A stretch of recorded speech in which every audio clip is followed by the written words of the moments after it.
Hello and welcome back. So today we're making banana bread, and I actually make a lot of banana bread because I buy like a big bunch of bananas from the store, and what tends to happen is we never eat all of them, and so they go brown. So anyway, I don't always get around to making the banana bread, but the brown bananas, I do throw them out a lot. So true confession, I throw away a lot of bananas. So I've already got my dry ingredients together. So this recipe is from my Better Homes and Gardens cookbook.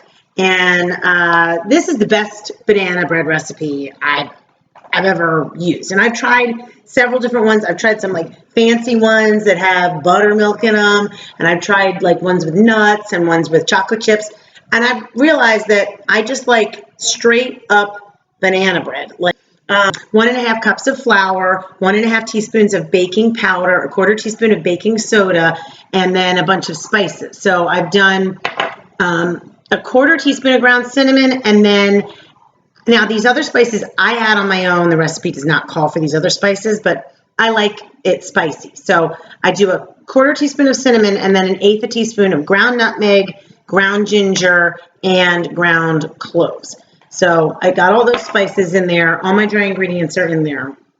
And now we're going to do our wet ingredients.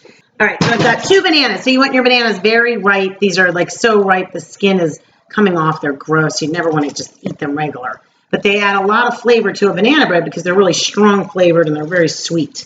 2 to 3 bananas. Smell these bananas. They smell like banana now and laters. If anyone ever has eaten those, that's what they. Okay, 1 egg. We're just going to crack it right in our bowl here.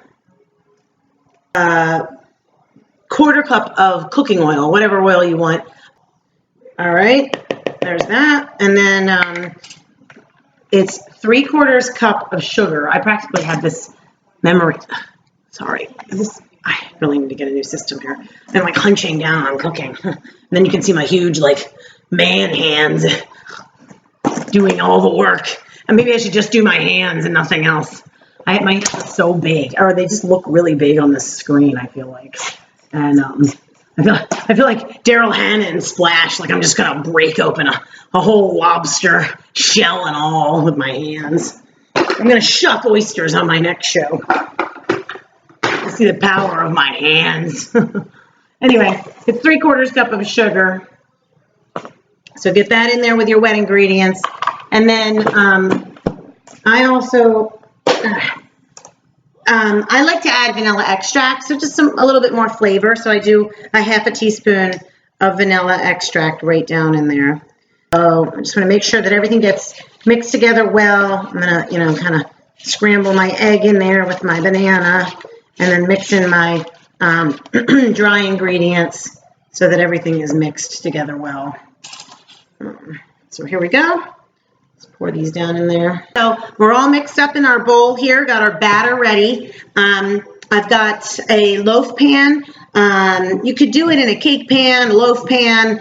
I've doubled the recipe before. I made it in a bundt pan. That was a lot of banana bread. I actually cut it in half and froze 1/2 because it's fresh. So it goes bad quickly if you don't eat it right away. So then you kind of defeated the purpose of using the bananas that were going bad that you didn't want to throw away. And now you're throwing away fucking banana bread that's got flour and eggs and all the other shit in it that you're really wasting. So, if you find that your family is not going to eat the whole loaf, you can freeze half of it. Or like I said, if you double the recipe, you can freeze a loaf and, so that way you're not wasting it after you tried not to waste it, because I have done that before. So I'm just going to spray my pan. Aerosol. That's good for you. All right, let's get this batter in there. Okay, fill her up. Okay, so I've got my batter in my pan, and my oven is preheated to 350. So I'm going to put my banana bread in for about 50 to 55 minutes. Banana bread, and it's gorgeous. Darling, it's ready for its close-up. I think it looks great. So all I did was I baked it for the full 50 minutes. and I put a cake tester down right through the center. It came out clean, so I knew it was done. And you know, I'll put it in a Ziploc bag and keep it in the fridge. If you keep it on your counter, it might not keep as long. You know, if there's no preservatives in it, it's all fresh, so you might get some mold after a couple of days. But a great way to get rid of those rotten bananas. So, you know, or not really rotten bananas, but overripe bananas, so that you don't feel too guilty about throwing them away every week, because I certainly feel guilty about throwing them away. So this is a great way to repurpose your black bananas, your brown bananas, your overripe bananas into something yummy and delicious. That's it. Enjoy it, and happy baking.